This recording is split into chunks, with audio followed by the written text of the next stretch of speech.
Hear that sound? It's kind of spooky, isn't it? So some of the folklore is that it's haunted, or that mysterious things happen when you're in the parallel forest.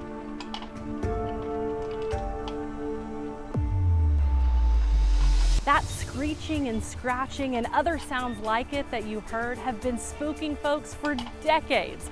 But what I want you to know is that this patch of trees was planted with the purpose of preservation. When they planted it in 1912, I believe the thought was that they would use this for future projects. There wasn't a lot of timber to harvest. They could harvest this for fence posts, I think was the main thing, because in 1912 there still wasn't a fence around the refuge. Even the name is just a spooky story.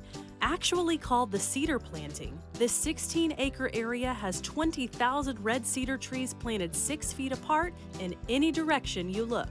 Had them planted about 6 feet apart so that they grow straight and they kind of delimb themselves. And as you can see, when you're looking around, most everything's straight and most everything's delimbed up to 20 or 30 feet.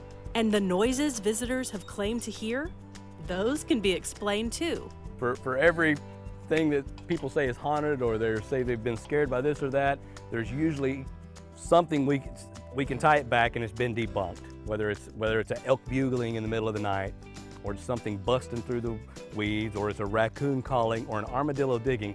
It's that sound, that noise you're hearing can be found in nature more than likely. And then the rest of it, if you work yourself up and you want to be scared and you get here, you're probably going to get scared. But hey, what about this weird-looking stone circle on the edge of the forest? How do you explain that? Quentin says it dates from the brief Wichita Mountain gold rush in the early 1900s.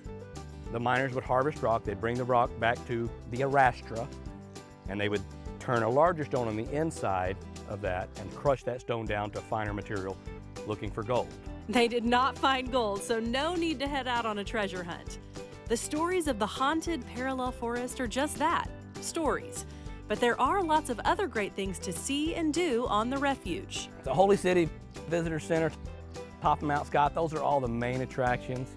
You know, but when you're talking about the wildlife refuge, you always got to remember the mission and the purpose and why we're here. We're here for conserving wildlife and habitat. Right now is a wonderful time to come. The temperature's starting to cool off and the elk are bugling. So forget the ghost stories, but do keep an eye out for these lovely phantoms. They're the real thing. At the Parallel Forest on the Wichita Mountains Wildlife Refuge in Lawton, I'm Lauren Nelson for Discover Oklahoma. Here's how to find out more about this great Oklahoma destination. As always, TravelOK.com is your best one-stop shop for information about all Oklahoma has to offer. Please press like and subscribe and hit the bell for notifications.